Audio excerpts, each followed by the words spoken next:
لیکن اپنے قبیلے کو آواز دے لیتا ہے، اپنے قبیلے کو پہچان لیتا ہے، اپنے قبیلے کو آواز دے لیتا ہے. اور دوسری بات کس سے پہچانا جاتا ہے؟ اس کا منہ ہوتا ہے، اس کی چوٹ بہت چھوٹی ہوتی ہے، تو یہ کھاتا بھی ہے اور کترتا بھی ہے. کہہ رہا ہے یہ کھاتا بھی ہے اور کترتا بھی ہے. اور جب یہ جو کترتا ہے اور گرتا ہے تو اس سے لوگ پہچان جاتے ہیں یہاں پر کوئی چھپا بیٹھا ہے. خدا کی قسم شہزادی آپ کے نالے مبارک پر ہماری جانیں قربان. اگر آپ نے ان چوروں کو آپ نے بے نقاب نہ کیا ہوتا تو ہم پہچان نہیں سکتے تھے. انہوں نے لباس ایسا اوڑھ رکھا تھا. اگر یہ علی پر بھونکتے نہیں اور باغے فدق کو کھاتے نہیں.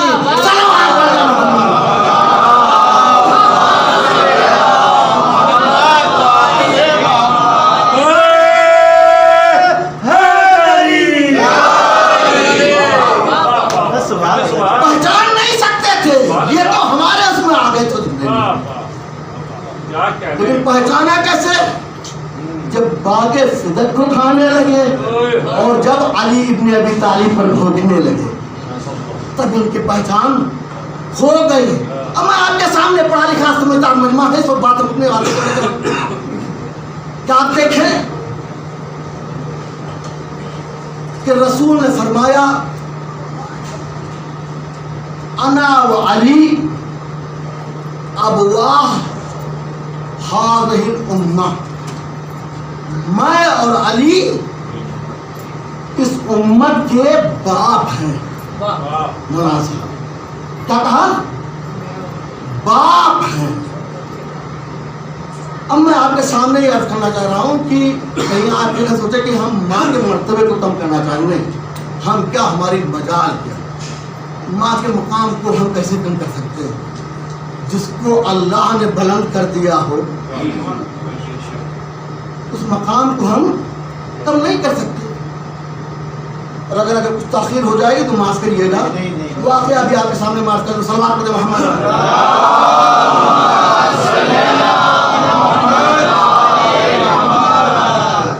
ہمارے آپ کے رسول امین رسول کائنات ایک جگہ سے گزر رہے تھے، قبرستان پڑ گیا.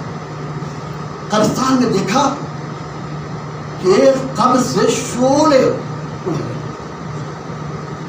اٹھ رہے ہیں. آپ رحمت اللہ عالمین تھے. آپ نے دیکھا، دیکھنے کے بعد بستی والوں کو بلایا کہ جانتے ہو یہ کیا کام کر رہا تھا؟ تو یہ ایسا کام بتاؤ جس کی وجہ سے یہ عذاب اس طرح نازل ہو رہا ہے اس کے اوپر. تو نے کہا کوئی ایسی چیز تو نہیں جانتے ہم اس کے بارے میں، جو کہیں آپ سے بتائیں اور جس کی وجہ سے یہ عذاب نازل ہو رہا ہے. تو کہا اچھا اس کا کوئی عزیز ہے؟ لوگوں نے یہ ظاہر کیا کہ عزیز بھی کوئی خاص نہیں ہے. کہا ایک ماں ہے. تو کہا اس ماں کو بلا کر لا. ماں آئی تو رسول نے پوچھا کہ بتا تیرا بیٹا کون سا ایسا گناہ کر رہا تھا جس کی وجہ سے خدا عالم اس طرح اسے عذاب میں مبتلا کیا؟ تو اس نے کہا کہ ایسا گناہ نہیں کرتا. پھر جب رسول نے اصرار کیا تو کہا میں ماجرا بتا دیا. مدینے میں بھی اور یہ بھی یہی رہتا ہے، یہ ایک یہودی لڑکی پر عاشق ہو گیا. میں نے اس سے بہت منع کیا کہ شادی نہ کر، لیکن اس نے ہماری ایک بھی نہیں سنی، شادی کر لیا. یہاں تک بھی رسول ٹھیک تھا.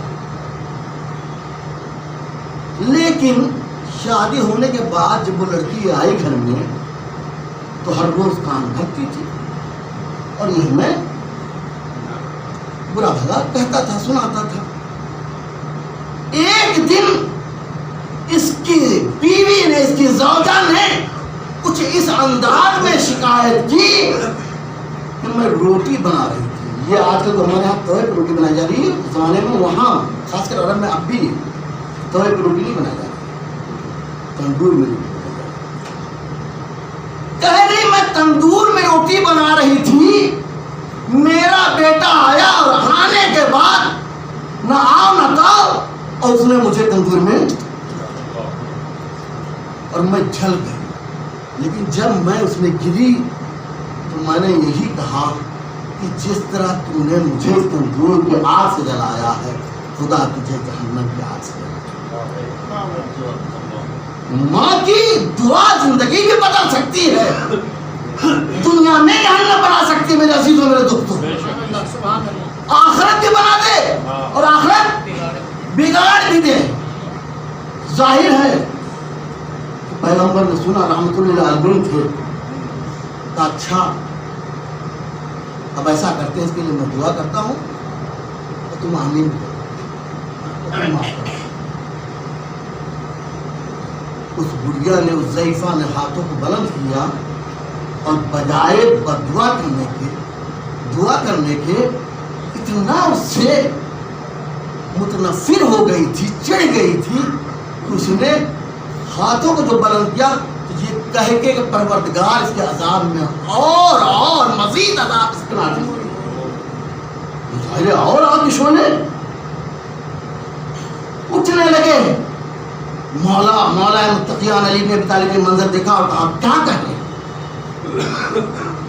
ارے پہچانتی نہیں ہو، یہ رسول کائنات ہے، ان کا مقام یہ ہے، یہ ہے، یہ ہے، یہ ہے، تم نے ان کی بات کو ٹھکرا دیا۔ میں علی کہہ رہا ہوں کہ تو اپنے بیٹے کے لیے دعا کر دے تاکہ یہ آگ گلزار ہو جائے۔ میرے دوستو، اس نے پھر ہاتھوں کو بلند کیا اور بجائے گلزار ہونے کے مزید عذاب کی تمنا دیکھا مولا نے کہ شاید یہ سرفری ہے، بہت زیادہ متنفر ہے، ہماری بات رسول کی بات نہیں مان رہی ہے، اب فاطمہ زہرا کو بلا کے لائیں، شاید عورت کی بات کو سمجھ جائے۔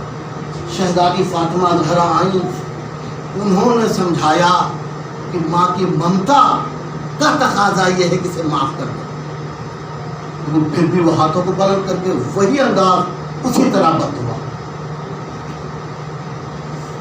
پنجتن میں 3 لوگ کہہ چکے، آخرکار امام حسن پڑھے، اب میری ماں جو سیدۃ نساء العالمین ہے، تم نے ان کی بات کو قبول نہیں کیا، اب میں حسن تم سے کہہ رہا ہوں کہ تم اس کے لیے دعا کریں تاکہ اس پہ اچھا عذاب چل جائے۔ پھر اٹھایا، پھر وہی بات کہی کہ مزید اس پر عذاب ہو جائے، پھر عذاب شعلے وسیع بڑھ گئے اور بڑھے۔ میرے عزیزو، اب رسول کائنات کہتے ہیں حسین تم اسے سمجھا۔ حسین آئے، آنے کے بعد کہتے ہیں کہ اے ضعیفہ تجھ سے حسین کہتا ہے تم دعا کرو تاکہ یہ عذاب ٹل جائے۔ اس ضعیفہ نے ہاتھ اٹھایا، لیکن ہاتھ اٹھانے کے بعد وہ لرزنے لگی، کہنا کچھ چاہتی تھی، کہنے پر یہ مجبور ہوئی پروردگار اس بچے پر، اس بیٹے پر تو عذاب کو ختم کر دے۔ عذاب کے شعلے ٹھنڈے پڑ گئے، لیکن پوچھا گیا اے ضعیفہ 4 کی بات تو نے قبول نہیں کیا، 5ویں کی بات کیوں مان لی؟ کہا میں چاہتی تو یہی تھی کہ بد دعا کروں اس پر اور عذاب نازل ہو، لیکن فرشتے ہمارے سامنے آئے جو شعلہ لے کر کے کھڑے تھے، اگر اے ضعیفہ اگر تو نے حسین کی بات کو قبول نہیں کیا تو تجھے یہی مار کر کے ہم ہلاک کر دیں گے۔ آپ دیکھیں حسین کا مقام، حسین کی منزلت، کہ خدا کو یہ گوارا نہیں کہ ضعیفہ آپ کی بات کو نہ مانے، نتیجہ یہ کہ وہ ڈر سے کانپنے لگی اور اس کے بعد یہ کہا کہ پروردگار اسے عذاب اٹھا لے۔ تو ماں کا یہ مقام ہے، لیکن ایک بات اپنے سبھی بھائیوں سے کہنا چاہ رہا ہوں کہ ماں کی تمام منزلت اپنی جگہ پر ہے. ماں کے پیروں نیچے جنت ہے. ماں کی طرف آپ غصے کی نظر سے نہیں دیکھ سکتے. ماں اگر بد دعا کر دے گی تو زندگی تباہ ہو جائے گی, کبھی آپ خوش نہیں رہ سکتے. لیکن مولانا کے سامنے میں عرض کر رہا ہوں, یہ سب ہونے کے باوجود ماں کو حق ولایت حاصل نہیں ہے. میری بات خالی نہ جائے, ماں کو حق ولایت حاصل نہیں ہے.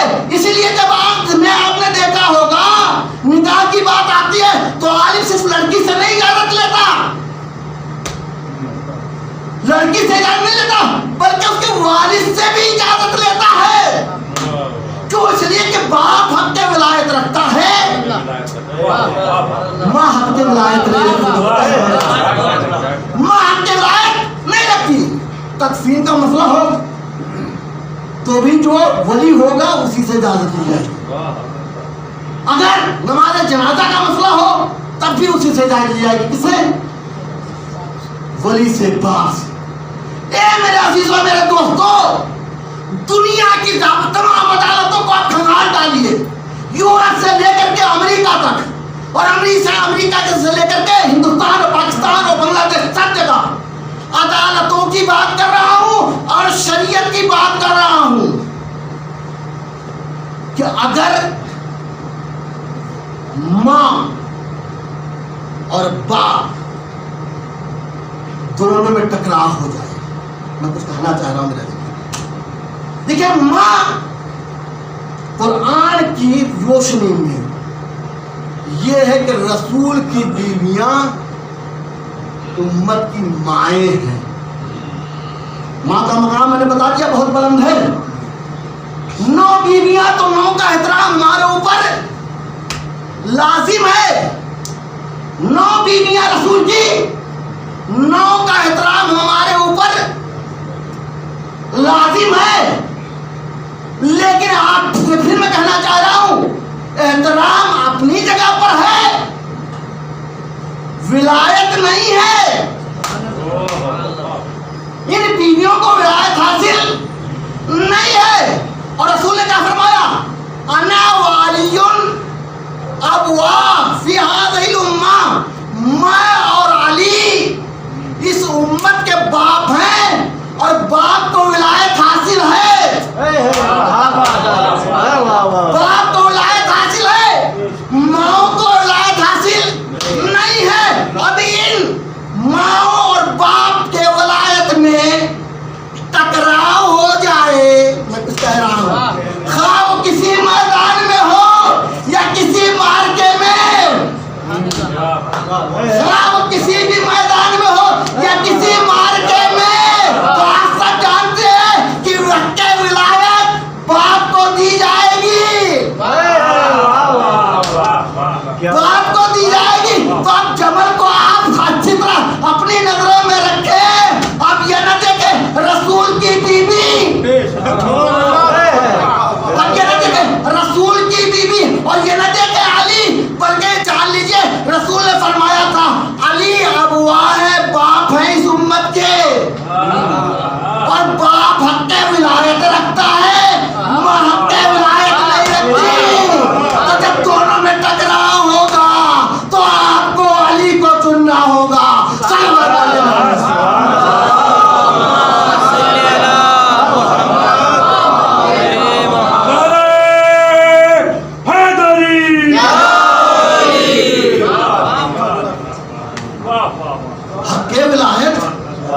جسے حاصل ہے اس کو چننا ہوگا.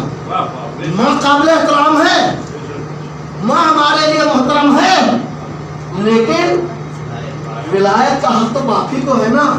یہ ساری شریعت میں ہے اور یہ تمام عدالتوں میں بھی ہے. تو ہمیں کسے ماننا ہوگا؟ ہمیں ہر حال میں علی ابن ابی طالب کو ماننا ہوگا. صلوات پڑھیں محمد.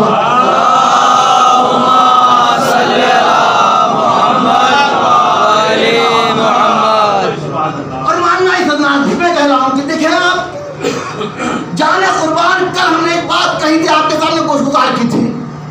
کہ معرکہ احد ہے اور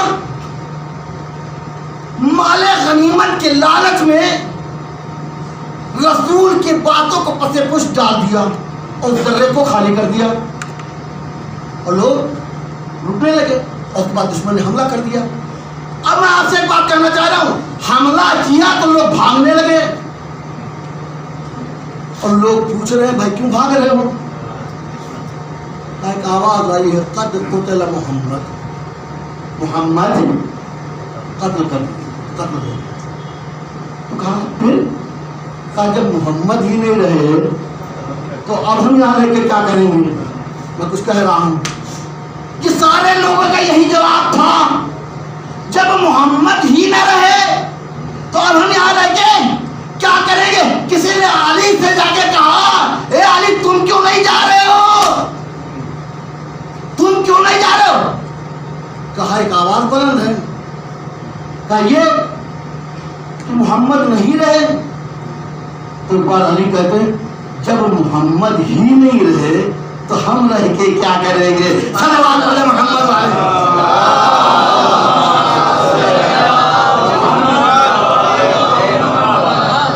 سب محسوس کریں آپ, وہ یہ کہہ رہے ہیں کہ جب محمد نہیں رہے تو ہم یہاں رہ کے کیا کریں گے.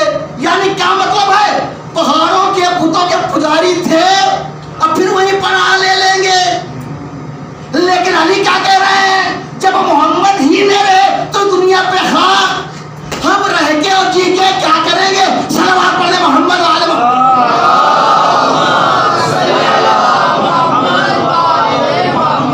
اب ایک بات اور آئی آپ سے پھر میں کہنا چاہ رہا ہوں کہ یہ کس نے کہا قد قتل محمد, محمد قتل کر دیا, محمد قتل کر دیا. کہا یہ شیطان تھا کہ جس نے آواز بلند کی کہ محمد قتل کر دیے گئے. اب کچھ کہنا چاہ رہا ہوں پیغام کے طور پر, لوگ شیطان کی آواز کو کتنا پہچانتے تھے, شیطان کی آواز کو کتنا پہچانتے تھے. اب میں جانے کو میں پھر کہہ رہا ہوں ایک بار کہ آپ شیطان کی اگر آپ تعریف دیکھیں گے تو جب کہا تھا اللہ نے کہ جب میں روح پھونک دوں وصیت کر دوں تو تم سب کے سب سجدے میں گر جانا, کہا تھا کہ نہیں کہا تھا؟ تو اس نے کہا تھا میں افضل ہوں, میں اعلیٰ ہوں, اعلیٰ اپنے ادنے کا سجدہ نہیں کرتا. وہ شیطان نے ایک فارمولہ دیا تھا کہ بات مدینے والے نہیں جانتے کہ اعلیٰ ادنے کا سجدہ نہیں کرتا. شیطان یہ جانتا ہے اعلیٰ ادنے کا سجدہ نہیں کرتا.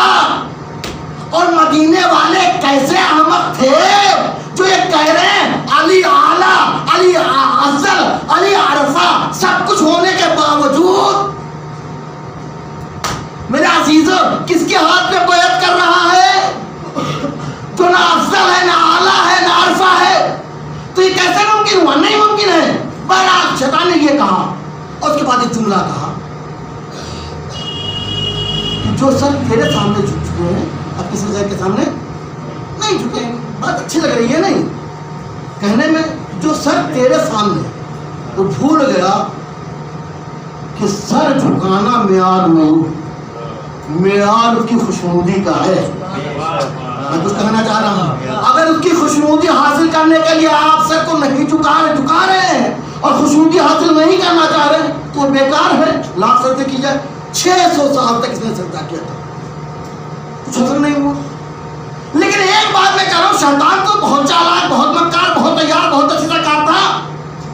تو کچھ دیر کے لیے آدم کے سامنے مسجود سجدہ کر لیتا اور جا کے کہتا کہ میں نے تمہیں مسجود مان لیا اور فرشتوں بھی مان لیا, تمہیں مبارک ہو, تمہیں مبارک ہو, میں نے بھی تمہیں مسجود مان لیا اور فرشتوں نے بھی مان لیا.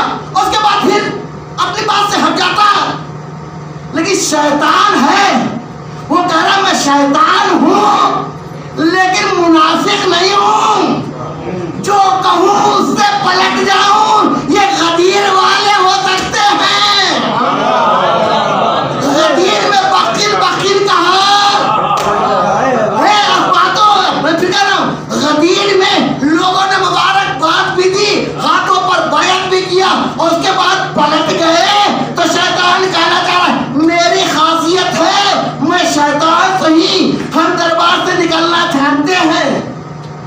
لیکن منافق بننا گوارا نہیں ہے. صلوات پڑھے محمد.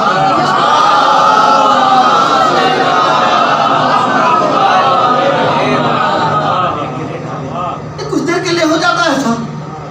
بہرحال شیطان تھا, اس نے خدا کی نافرمانی کی, نہیں سجدہ ریز ہوا, تو اللہ نے بغیر کسی توقف کے فخرج, نکاح رجیم, نکل جا, گیٹ آؤٹ, ہماری بارگاہ میں اب رہنے کے قابل نہیں رہا. لیکن میرے عزیزوں, میرے دوستوں, پھر میں کہہ رہا ہوں کہ اب شیطان خدا کے سامنے سجدہ ریز ہو جائے, اب کیا شیطان معاف کر دیا جائے گا؟ بھائی شیطان اس وقت بات تھی نا کہ آدم کے سامنے سجدہ ریز ہو جائے, وہ نیت کرے اور اس زمانے میں سجدہ ریز ہو جائے تو خدا معاف کرنے والا ہے نا, معاف کر دے گی کہ نہیں؟ کہا نہیں, فسجدوا ہے, فا یہ جانتے ہیں, فا کا قاعدہ یہ کہ جیسے میں روح پھونکوں فوراً سجدے میں گر جانا, یعنی فوراً کا مطلب یہ ہے کہ بلا تاخیر بلا فصل سجدے میں گر جانا. تو میرا عزیزو اس وقت گر جاتا تو یہ معاف کر دیا جاتا, نہیں گرا تو آج بھی اگر سجدہ کر بھی لے تو نہیں معاف ہوگا. اسی طرح غدیر میں رسول نے فرمایا, کیا فرمایا, من کنت مولا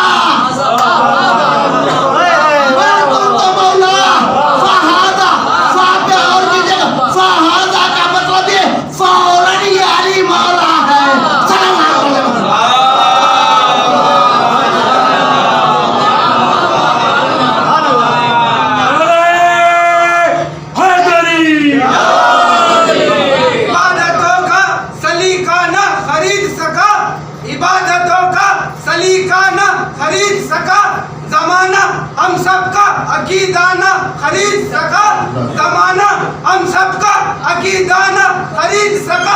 وہ امیر شام نے مفتی بہت خریدے ہیں, وہ امیر شام نے مفتی بہت خریدے ہیں, مگر علی کا چاہنے والا نہ خرید سکا.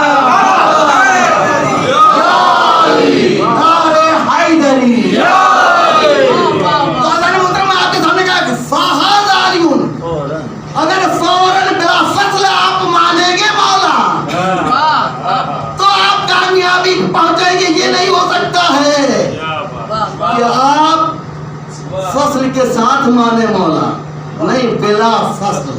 اور ابھی ہمارے جوان نے ایک بات کہی تو مجھے یاد آ گیا, یہی وجہ ہے کہ دشمن یہ کہتے ہیں کہ کوئی بھی ذکر ہو لیکن اس ذکر میں علی کا ذکر ضرور آ جاتا ہے.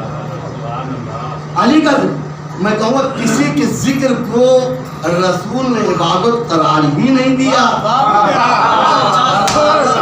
صرف واحد علی کا ذکر ہے. ذکر و علی عبادت, علی کے ذکر کو عبادت کیا. صلوات پڑھے محمد علی.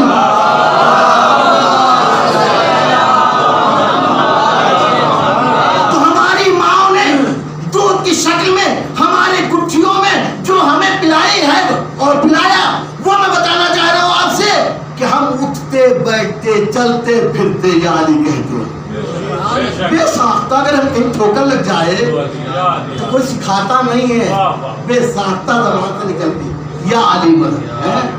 یہ کسے سکھایا؟ یہ فطرت میں ہے ہمارے. میں کچھ کہنا چاہ رہا ہوں, یہ فطرت کہاں سے ہم نے لیا؟ میں کچھ کہنا چاہ رہا ہوں, اٹھتے بیٹھتے چلتے پھرتے ہم یا علی یا علی یا علی کہتے ہیں. یہ اس لیے کہ طریقہ بتاتا ہے, سلیقہ بتاتا ہے. ایسے کو پکارو, ایسے کو بلاؤ جو غریب اور مفلسوں کے پکارنے پر آ جائے. میں کچھ کہہ رہا ہوں, ایسے کو بلاؤ, ایسے کو پکارو جو غریب اور مفلسوں کے پکارنے بلانے پر آ جائے. ایسے کو نہ پکارو جو نبی کے بلانے پر نہ آئے.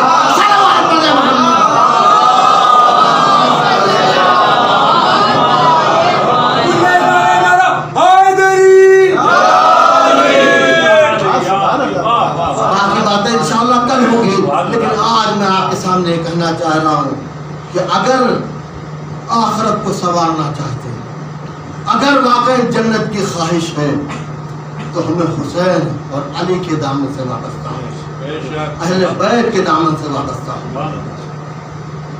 اور اگر واقعی ہمارے پاس اعمال نہیں ہے، یہی آنسو، یہی مجلس حسین ہمارا سرمایہ ہے۔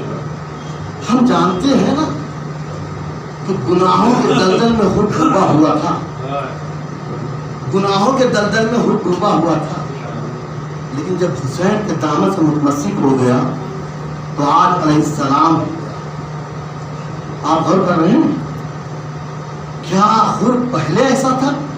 نہیں میرے حضور، جب متمسک ہو گیا تو مقام اتنا بلند ملا کہ خود کو رومال زہرا نصیب۔ عزیزو، آج شب 5 ہے اور محرم کی 4 تاریخ گزر گئی۔ ایسے میں شب عاشور جسے کہتے ہیں، ایک رات کی مہلت حسین نے عباس کے ذریعے لی ہے۔ عباس جاؤ اور ایک رات کی مہلت لی۔ خدا کی قسم، جو عباس پلا بڑھا کربلا کے لیے، اس عباس سے حسین کہتے ہیں دشمن سے جا کے ایک رات کی مہلت لے لو، اور عباس یہ نہیں کہتے آقا آپ کیا کہتے ہیں، بلکہ آئے دشمنوں کے درمیان اور کہا عباس کہہ رہا ہے اس کے آقا یہ کر ایک رات کی مہلت دے دو، ایک رات کی مہلت ملی۔ عزیز آئے اب جو قیام حسینی میں دعا عبادت قرآن کی تلاوت میں بسر ہونے لگی۔ ہاں میرے عزیزو، امام حسین کچھ دیر عبادت کرتے رہے اور کرنے کے بعد ایک غلام کو لیا اور خیمے کا معائنہ کرنے لگے۔ دیکھا ہر بی بی اپنے اپنے خیمے میں اپنے اپنے بچوں کو بٹھائے اور یہ کہہ رہی ہے کل قربانی کا دن ہے، دیکھو اکبر سے پہلے تمہیں قربان ہونا ہے۔ ایک بی بی اپنے بچوں سے کہہ رہی ہے آقا حسین پر کوئی زخم آنے نہ پائے، اور اس سے پہلے تمہیں قربانی دینا ہے۔ روایت میں ہے حسین ایک ایسے خیمے کے سامنے پہنچے جہاں ایک بیوی ہے اپنے دونوں بچوں کو بٹھائے ہوئی ہے اور زلفوں کو سنوار رہی ہے اور کہہ رہی ہے تمہیں معلوم ہے تم کس کے نواسے ہو، تمہیں معلوم ہے تم کس کے پوتے ہو۔ ارے بچے ابھی کچھ کہتے ہیں، ایک بار زینب کہہ دیا ارے تم علی کے نواسے ہو، کیا بڑے تیار کے پوتے ہو۔ اے میرے لال، کل تمہیں جنگ کرنی ہے، ایسے ہی جنگ کرنی ہے، کیا اپنے نانا اور اپنے دادا کی یاد دلا دینی ہے؟ میرے عزیز ہو، ایک اور بات کہ میرے لال، جنگ کرتے کرتے جب نہر فرات